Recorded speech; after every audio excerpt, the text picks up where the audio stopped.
Idaho? Because Darren Nash came to Montana to play receiver. Yeah. And Darren Nash was not just like an okay guy who had to move to the other side of the ball. Darren Nash was an incredibly highly recruited receiver out of Charter Oak. Who's the quarterback at Notre Dame? Ian Book. That was his quarterback in high school. Excuse me, Kevin Cassis' quarterback in high school was Ian Book. There was a couple other high-level FBS guys, though, on that Charter Oak team, and Darian Nash, he came here as a very highly touted receiver, so you wonder if maybe he gets a chance to play offense. Yeah, maybe he had a promise of getting to the other side of the ball. Who knows? And we talked about Brandon Purdy. Adam Eastwood is a kid who came in. He came with Bobby Hauck from San Diego State. And last year, or two seasons ago, his freshman year, was the workhorse. He was the guy who led the team in rushing and was, productive in. He was the most productive running back in a running game that struggled, but was a guy who still had plenty of eligibility left. And then last year, Marcus Knight, explodes onto the scene and really backed up by Nick Ostmo. And Eastwood's opportunities were few and far between last year, and it just doesn't look like that's going to change. Whether there's other things going on there that go into a decision like that, who knows? Well, and I don't know what he's doing. I don't know if he's done playing football or if he thinks he's going to transfer somewhere, like something like that. But you can kind of see the writing on the wall from a playing standpoint. The guy who I think is, again, it's hard to quantify a loss when there's no real tape or anything on the field that happened, but Dimitru Salagor, who was brought in as an offensive lineman from Moldova, of all places, I remember Bobby Hauck just, really raving about this kid, about signing him, and man, you're not going to know who this kid is, but wait till you see him go. No idea the circumstances of him leaving after his freshman year, but this is a guy who presumably the expectation was he was going to blossom into a really, really good offensive lineman, and now that is not going to happen. When you go watch practice, especially during fall camp, when you're kind of trying to learn the guys, this day and age there's so much turnover in college football, so there's always going to be 30, 35, 40 new guys, and then half the guys change numbers, so now your head's just spinning. Half the guys, you don't know who's who. Yeah. But Salagor, just from a physical perspective, what he looks like, that's what they look like. I mean, he looks the part all day. And then I don't know what happened, but towards the middle and end part of the year, guys that are banged up a little bit or maybe coming back from something, they wear blue jerseys. The front seven players do. The quarterbacks and stuff wear red jerseys, but they wear blue jerseys, especially because a lot of their practice uniforms are already maroon. Yeah. So blue jersey is kind of like the injured guy jersey at Montana. But Salagor started wearing a blue jersey. And so I kept seeing this guy, and I was like, who is this? I was trying to get a look at him with his helmet off. But he's 6'6", 275, and there's a lot of different ways you can look when you weigh 275-plus pounds. Right. He looks the best way that you can look. It's a bummer because, honestly, like his just watching we're getting into nerd status here, but just watching his kick on his pass pro, like watching him open his hips when he's pass blocking. A lot of guys that come to this level at that size with that length, they're projects. And when they're young, they don't look great. They look like awkward baby deer. Not this guy. Yeah. He looked so smooth and fluid. So to me, of all the guys, there's guys that have more name recognition here on this list. Right. To me, that's the biggest loss on the list because to me, they have a couple offensive linemen that have potential that are young guys, but I think they're a little ways away. He was going to be a guy where I think that if you were to really work with him for one more offseason for 9 months and throw him in there, he was going to really have a chance. A couple other guys worth noting that moved on. Josh Egbo, we knew that was going to happen. He tore his knee up last year and then ended up graduating early, so best of luck to him. Jed Nagler's a guy that I'm going to always wonder what if with Jed Nagler because I think that he just got caught in the wash. He's a kid from Whitefish who was athletic enough, he probably could have come to Montana and run track. I mean, he was a state champion in the 100 meters, the 200 meters, the high jump. Amazing athlete. He came to Montana. I thought he should have been playing outside linebacker from the beginning. He played receiver, and he just toiled for his first couple of years. Well, then he hadn't been training like a front seven player, and they got switched to the front seven, and it actually was pretty good. He broke the two deep, and he played a little bit off the edge last year in Coach Hauck's second season. Yeah. But then he got hurt. And he's never was able to make his way back from that. And those are the kind of stories that I hate, man, because he he didn't get the right opportunity early, and then when he did get an opportunity, he got hurt, and it was just robbed from him. So that's a bummer. And then Mason Vineyard was a guy that transferred in from Washington State last year, who everybody was wondering about. He could never get his grades right, and so I think that it was kind of a mutual agreement that he wasn't going to be there. But all the rest of the guys, you can check it out on the roster. We'll have a little blurb on it on Skyline Sports as well. But yeah, I think it's interesting because whenever all this news comes out now, because we have Twitter and Facebook and Instagram and the message boards and all this instantaneous media, people just freak out like, what's happening to the program? Why is Choate and Houck running everybody off? And it's just how it goes, man. Yeah. And in college football, you're just going to lose 15 to 20 guys every offseason. It's just more highly reported now. So I just think that, I guess what I'm saying is, any Big Sky College football fan out there, don't freak out. It's just a part of college football. And most of these guys, it's not as if they hate the Grizz or their experience or anything like that. Most of the time, it's just because you either couldn't break the rotation or you just got hurt. To think about this in terms of running people off, though, Colter, you're absolutely right, because there are some kids that do get quote unquote run off, where that either can't handle it or that a coach particularly wants to push particularly hard, to put it lightly, or maybe actually wants them to make the decision to go away. And that does happen, but that's the minority part of this. And you don't go, oh, man, Winter Condo was so tough, 15 kids quit or something like that. That's certainly not, the reality at just about any program that you would go to. Stu-Tel Nuanez, 102.9 ESPN Radio. We spent some time with the Grizzlies. Let's talk about the Cats a little bit. Montana State.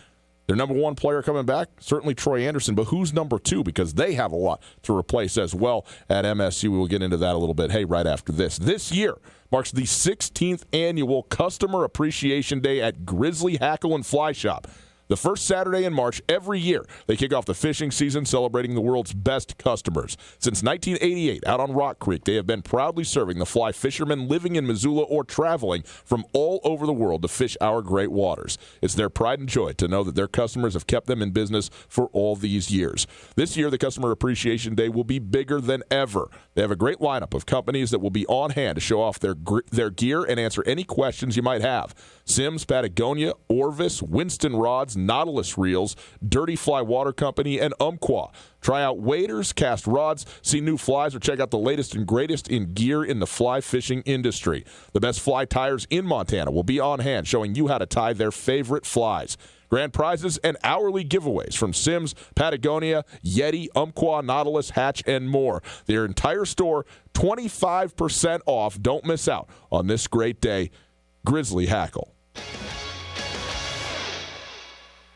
Have you been in an accident and have no idea what to do? I'm here with Catherine from the Advocates Injury Attorneys. Unfortunately, people are injured in accidents every day, and dealing with the insurance company can add even more pain to an already bad situation. That is where hiring the Advocates can help. Let us guide you through the process and take on the hassles for you so you can just focus on getting better. If you've been injured in an accident, give the Advocates a call, 406-640-4444, or online at montanaadvocates.com. The Advocates are on your side. College basketball madness is happening again, and there's only one place in town to catch all the games, the Desperado. Catch every buzzer beater, every Cinderella story, and every upset on the Despo's 32 TVs, while getting your fill of the best hot wings Missoula has to offer, of course. Bracket busted? The Despo's got you covered there, too, with cold drinks by the pint or pitcher. The Despo is your headquarters for NCAA basketball, NHL, and NASCAR, too. The Desperado Sports Tavern on South Russell, across from the Y. In Western Montana, we know shopping local matters, and you may think you'd pay more for the quality and customer service that comes with it, but not at Selway Armory. Selway Armory is locally owned with knowledgeable specialists that can answer your questions. In addition to the expertise, though, Selway Armory also has a bigger selection and lower prices than the box stores. When you're in the market for firearms and accessories, save money with the experts at Selway Armory. Selway Armory, 2825 Stockyard Road, Unit E6, and online at selwayarmory.com. This is Mike Nugent with Berkshire Hathaway Home Services. Berkshire Hathaway provides Western Montana with full-time real estate professionals for you whenever you need us. Our reputation as the state's most knowledgeable and available real estate group has helped build unmatched trust in the Garden City and statewide. If you have been thinking of making a real estate move in the short or long term, give me a call. No pressure, no expectations. Just professional opinions and service at whatever pace you are comfortable with. Give me, Mike Nugent, a call today, 531-1802. And remember, every question is good to ask. Older people look at the calendar, may think about college basketball, March Madness, various things going on in the professional world, but this is an unbelievable time of year for high school sports. In February, the competition really ratchets up in high school sports. We're headed toward the state tournaments of both basketball and wrestling, and we'll cover it all at Tutel Nuanez, 4 to 6 p.m. every single weekday on 102.9 ESPN. That's right, covering what matters in the state of Montana. Montana's #1 sports talk radio show, Tutel Nuanez.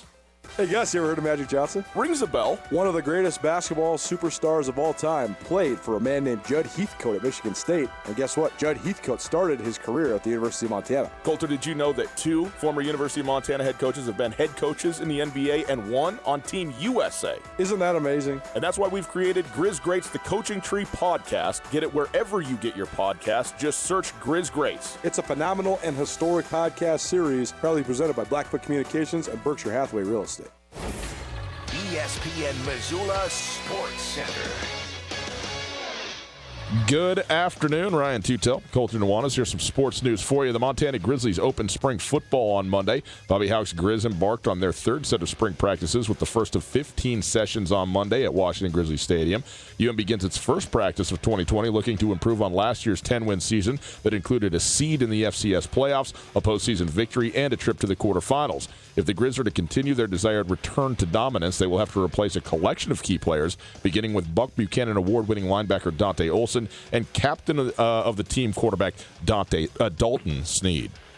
Grizz will also be in search of replacements for captain nose tackle Jesse Sims, a pair of all-conference offensive linemen in center Cy Sermon and guard Angel Villanueva, along with all-league safety Josh Sandry. The Grizz do return a slew of key standouts, including All-American wide receiver Samari Torre, All-League wide receiver Sammy Kim, and All-League running back Marcus Knight, last year's Big Sky newcomer of the year. The big news out of Monday's practice is that 15 players with remaining eligibility are no longer on the roster, including senior cornerback Darion Nash, who transferred to Idaho, senior kicker Brandon Purdy, junior running back Adam Eastwood, and promising freshman offensive lineman Dimitru Salagor. The rest of the team, other than Darion Nash, left for various reasons, none of which have been officially reported. Find out more with Tutel Nuanez throughout the week.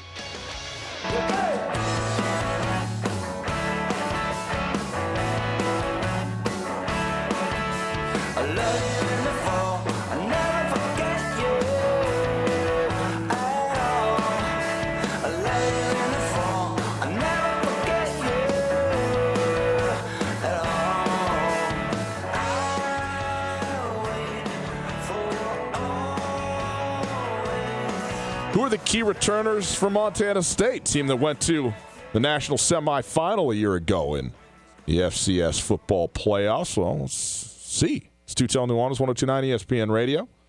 Happy to be with you across the state on SWX Montana Television. Enjoy being there with you. Thanks for letting us be a part of it with all of you. We will be hearing from Wayne Tinkle here in just about 15 minutes. He is the head coach of the Oregon State Beavers. He was the head coach of the University of Montana Grizzly men's basketball team for 8 seasons. He is the subject of Grizz Greats, the Coaching Tree podcast, episode 8, which is coming out later on today, so we'll hear from him in just a moment. But Coulter, the Montana State Bobcats, their definitive best player coming back to this team is Troy Anderson, who played at about 50% last year and was first team both sides of the ball. I think he was an All-American, and I believe he won a cash prize. I'm interested to know, because that answer is clear. And by the way, I mean, I flippantly talked about the 50%, which he was. One of the I hate seeing any kid get hurt, but also injuries are a part of sports. It's part of being alive, first of all, and then it's certainly a part of sports when you're running around, and football when you're running around into each other. Okay, so I get all that.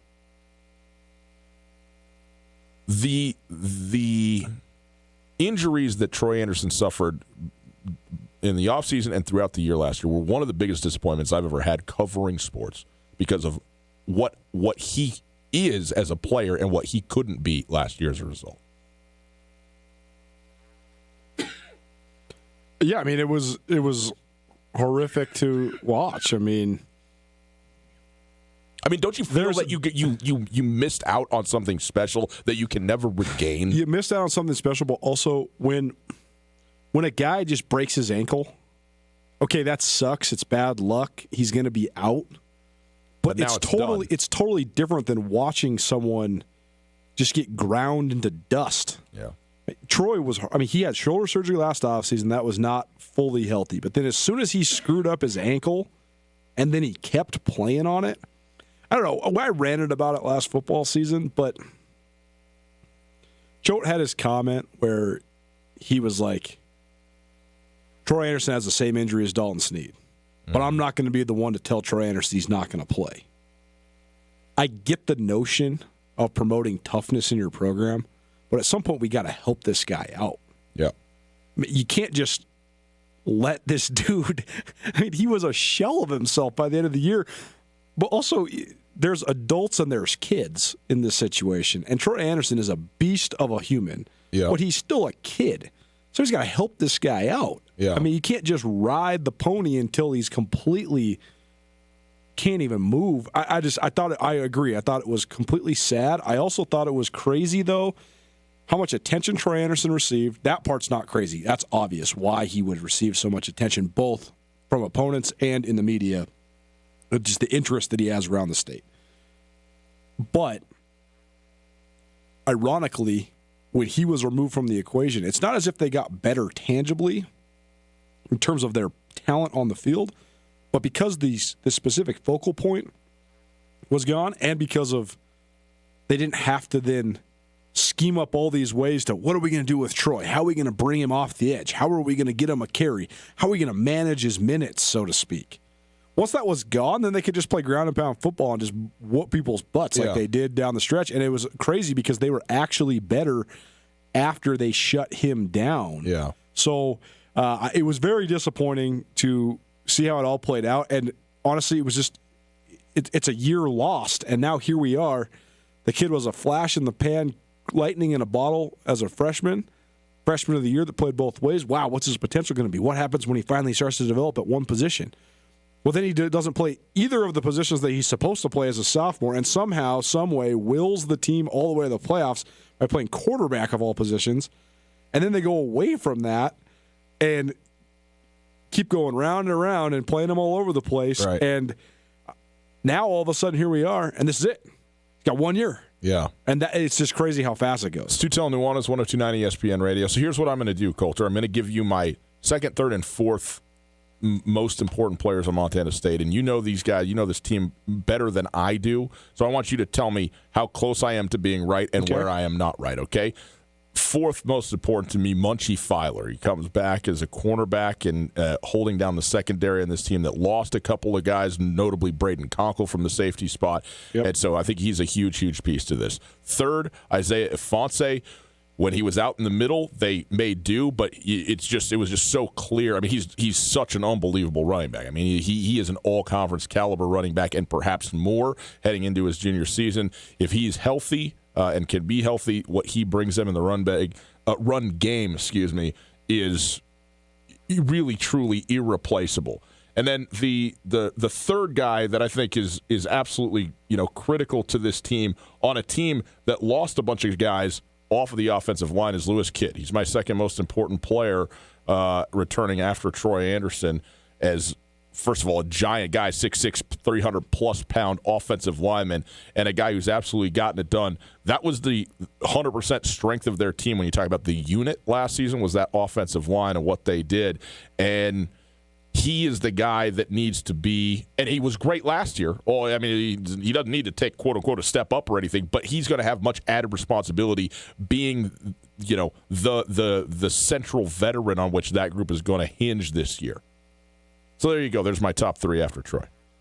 I think those are all good. In terms of the Munchie Filer note, I think that oftentimes observing the social medias of these young people is a waste of time and sometimes toxic. But there's some guys that are very revealing when it comes to social media. And Munchie Fowler's a guy that really wears his heart on his sleeve. And he tweeted all last year about just how depressed he was because he was hurt all year. He wasn't having a good time. He's from Compton, living in Bozeman. And he was just like, man, this winter is just killing me. He tweeted the other day, I can't believe how good I feel now that I'm healthy and back with my boys. A positive mental attitude from a guy who's competitive like him. I mean, he is an awesome kid. I love interviewing him. I can't wait to have him on the show this next year because just his introspective nature and how real he is, he's a throwback, man. It's like talking to somebody that grew up in the 80s like we did. He's an awesome dude. I love him. And I was just concerned for him because it is a culture shock to be living in Bozeman, Montana. If you could go through it with your teammates, it's okay. But when you're having to go to rehab all the time and you're nursing an injury, you can't practice, you're living in the cold, that sucks. And so I do agree. I think he'll be a key for sure. To me, this is going to be about replacing the best players that they lost. And I think that the hardest to replace player on this team is Mitch Brott. Left tackle, he started 50 straight games for Montana State. Now, under Jeff Choate, the model has been groom the up-and-comer at right tackle while you have this entrenched left tackle guy. They had Dylan Mahoney for a couple of years before Mitch Brott took over. He was the right tackle, and he switched to left.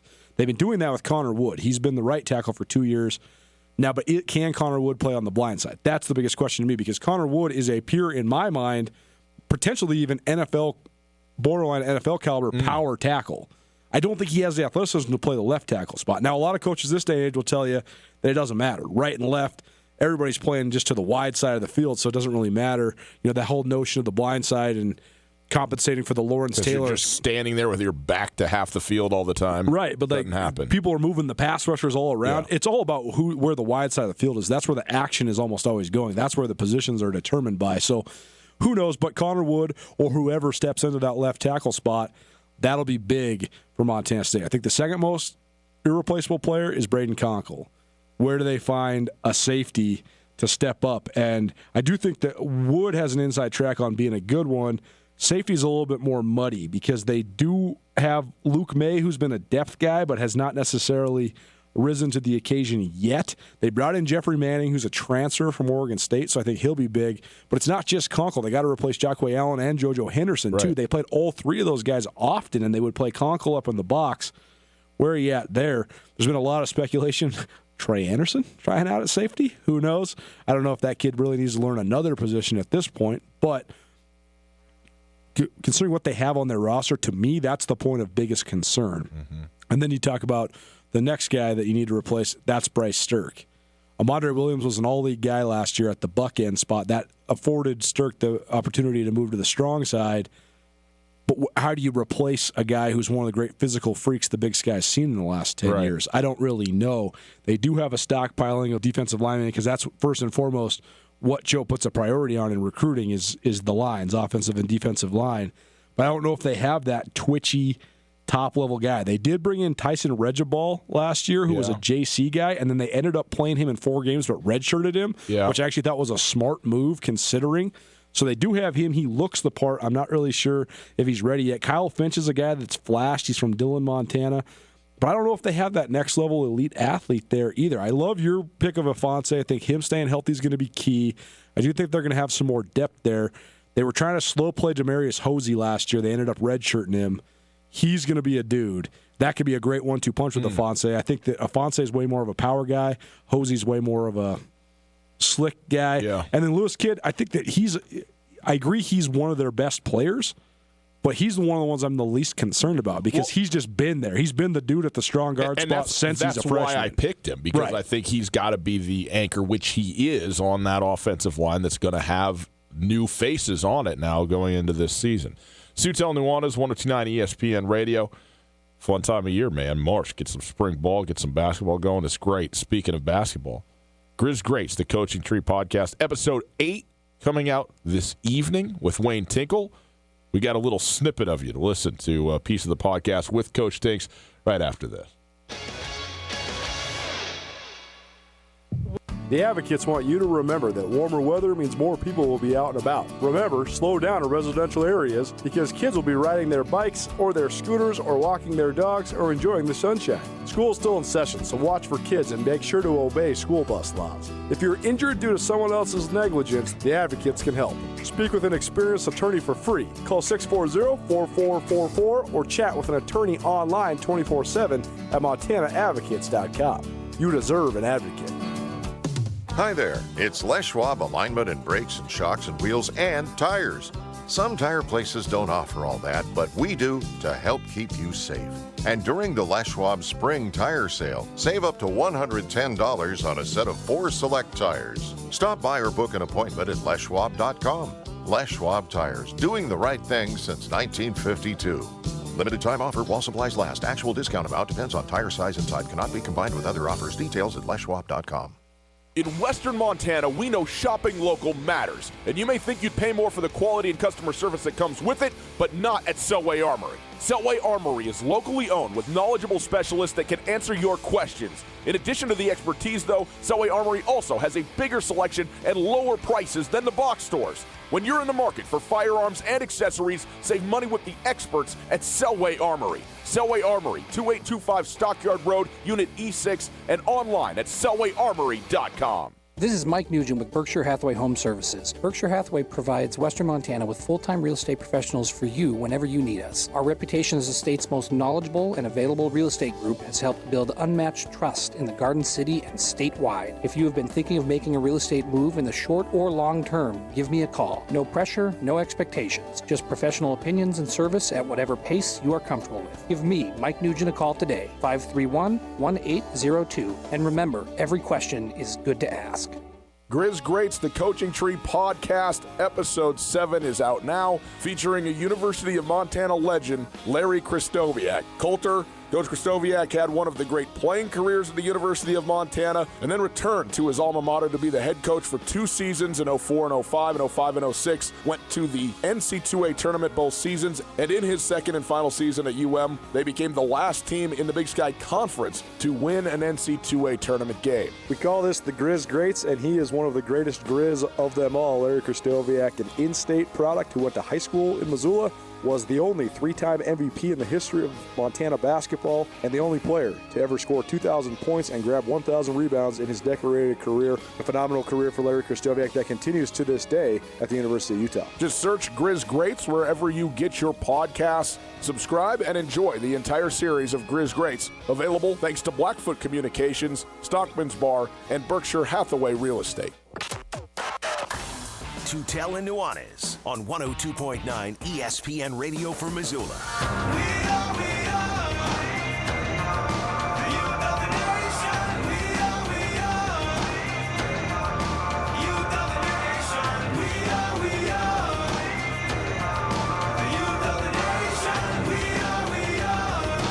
You want to hear from Wayne Tinkle? Well, so do I. It's Tutel and Nuanez, 102.9 ESPN Radio. SWX Montana Television. Happy to be with all of you on this very fine Tuesday evening. We appreciate the opportunity to hang out a little bit. If you missed anything in the show, you can check it out on the podcast. The Tutel and Nuanez podcast, available wherever you get your podcasts. It's there thanks to the Wingate by Wyndham Hotel and Blackfoot Communications. Coulter, it's time now for our weekly segment previewing, as we have been releasing Grizz Greats, the Coaching Tree podcast this week.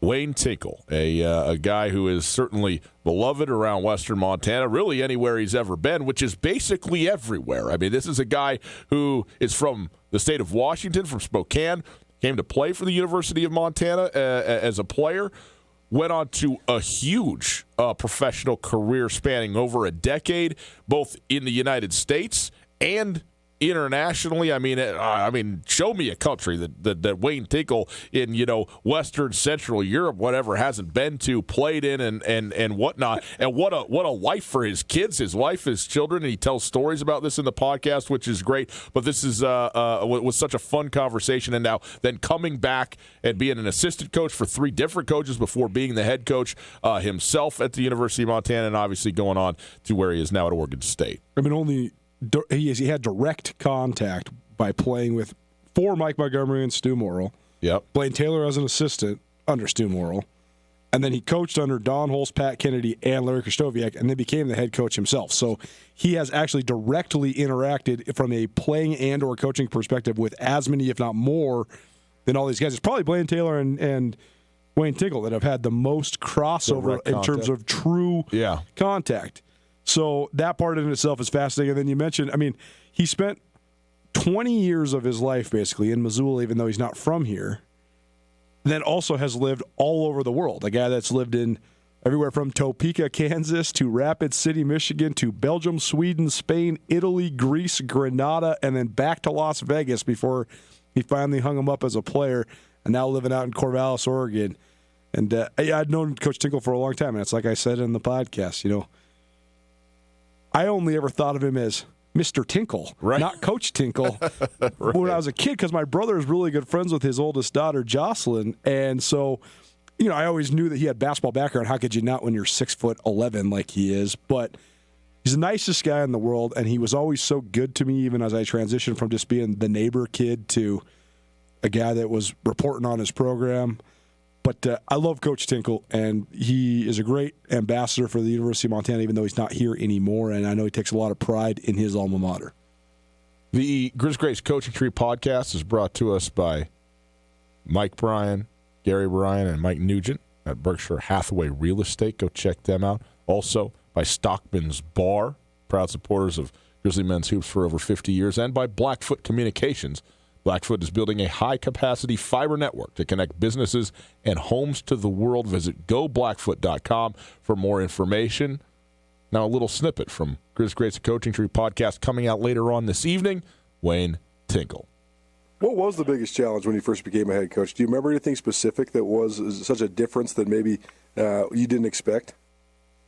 You know, the big thing was finding out the kind of players that were going to respond to the way, you know, that I coached. I think, you know, early on, you want to prove that you're worthy, so you get a little caught up in wanting to do things a certain way, and then after you just kind of relax and settle in, it becomes a little more natural. But the big thing was getting the kind of players that you thought, you know, everybody was going to really, really appreciate, and instead of, you know, knowing that and trusting your eye and your gut, getting the kind of character, you know, it was all going to work out in the end. So I think that was probably the biggest thing, just proving that we're going to be worthy of that opportunity. And, you know, fortunately, we were able to get there. In 2009, 2010, you go to the first NC2A tournament of three, as Colter mentioned, 3 and 4 years. What was that like for you, though, as a head coach, to be going to the tournament for the first time as the head man? That's what you wanted to, you know, when the Big Sky, you got one team makes it to the NCAA tournament, one bid league. So you want to prove, because that's the ultimate. And so when we were able to accomplish that, it was like, okay, you know, we've arrived. And then you look at the manner in which we did, you know, coming back from, you know, down 20 at halftime at Weber against Weber State. It was something. And then that bus ride home was incredible. You know, and so it was nice. And then we went and we had a heck of a performance against New Mexico, almost upset them in the first round. And so it was neat that we felt like we'd established ourselves, you know, and then that kind of set up the momentum, you know, for what we were able to do the following years. One of the greatest performances ever in Grizz athletics history, Anthony Johnson in that game to lead you guys all the way back. What do you remember about the zone that he got into? Because that was just out of this world, the zone he got into to lead you guys to that win over Weber. Oh, yeah, it was incredible. I mean, I remember walking to the locker room at halftime down 20 and kind of asking the staff, okay, what do we do here? What's our approach in the locker room? How do we get these guys turned around? And you know, one coach said, you know, we need to bang the lockers and yell and scream. Another coach said, you know, we just need to take a calm approach. There's 20 minutes left. And then it just clicked. I said, I know what to say, because we had been there a month earlier in the regular season, and we were down 10 at halftime, and we came out and took an 8-point lead in the second half. So I told that to the guys, and I said, how many point turnaround is that, fellas? And you could have heard a pin drop. I think the guy's trying to do the math. And finally, our walk-on football player, Justin Roper, the quarterback, says, "That's an 18-point turnaround, Coach." And I said, "Well, there you go." I said, "All we need to do is a repeat performance, but then make the plays down the stretch to turn it to our favor this time around." And I remember taking the court with about a minute to go in halftime, and Anthony Johnson ran back into the locker room to use the restroom, and he said, "You're going to see a different man this half, Coach." And sure enough, he just went nuts. 34 points in the half, scores our last 21 consecutive. It was just an unreal performance. And Jim Valvano's brother, Bob, was on the call there for ESPN, and he's, to this day, I bumped into him a couple years ago, still says that's the most unbelievable postseason effort that he's seen to this day. Him and a whole lot of other people. I mean, I was working at the Ellensburg Daily Record, and that game was on TV. Yeah. And I had to drive to Yakima. It was a big rivalry game between Ellensburg and West Valley High School. Yakima and Ellensburg are only 20 miles apart, right. So their rivals, even though they're not in the same town, I mean, it's like really close. And I was like, I got to leave. I got to drive to this game. And I said, okay, the Grizz are losing. Okay, I'm gonna leave. Anthony Johnson gets a bucket. Okay, I'll watch for another minute. Another bucket. The guy gets 15 buckets in a row. I'm sitting there. I cannot believe my eyes. I'm standing fully dressed for work, just pacing in my living room like, well, I can't leave now. Right. 34 points later. It was unbelievable. It was one of the most transcendent performances you'll ever see. No doubt. He won an ESPY for it. So, right. I mean, what else do you need to know? There's not been a lot of ESPYs coming down on the Big Sky Conference, but that was one of those all-time moments where, we talked to Eric Hayes when he scored 32 points against UCLA, and he said, man, sometimes you just never know when you're going to have that night, the greatest night of your basketball career. And if it perhaps happens in a championship game or a tournament game, what a feeling. And it's happened for several Grizz. Eric Hayes it happened for. Andrew Strait against Nevada when he just took Nick Fazekas to school and the Grizz won an NCAA tournament game. Anthony Johnson to take down Weber State. It's amazing that it's happened to multiple Grizz over multiple generations. Yeah, no doubt. Yeah, it's a remarkable thing indeed.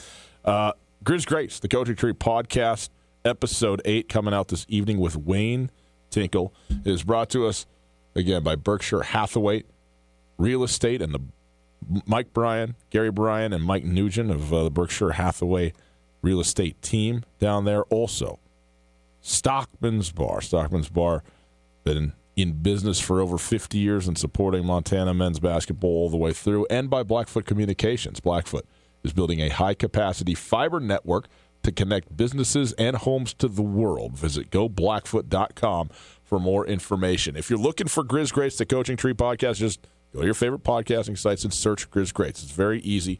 There's a ton of episodes, by the way, and we've talked about this a little bit, but we have all the coaches, okay, and we're coming up on it. I mean, Wayne Tinkle, then we'll have Travis DeCure, then we'll have Robin Selvig, and then all the guys before. But also, I mean, there is, 8, 10, 15 bonus episodes, certainly in terms of the total number of interviews, probably coming up on 20, whether it's coaches, players, for all of these guys that have been really fun to talk to, and a little bit shorter, 10 to 15-minute type of style of conversation just about each one of these coaches, their time playing for, coaching with, coaching under, whatever it might be. And so check those out as well, because there's some gold in those stories that some of the guys that have joined us on these bonus episodes. We certainly appreciate all of the folks that have, but there's some fun ones in there. No doubt.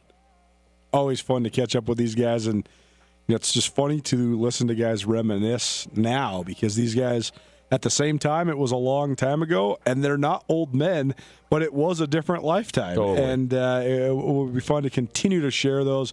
We'll continue to roll those out throughout the next couple of weeks as we continue to complete this podcast series. Boys and girls, once more, last time, here's the PSA. Don't go to the basketball game tonight. There isn't one, even though it says Tuesday on the ticket. Grizz Northern Colorado is on Thursday. We're going to give away a pair of tickets to that game tomorrow, so join us right back here for that. Thanks for being with us on this Tuesday. See you then. Tutel and Nuanez, ESPN Radio.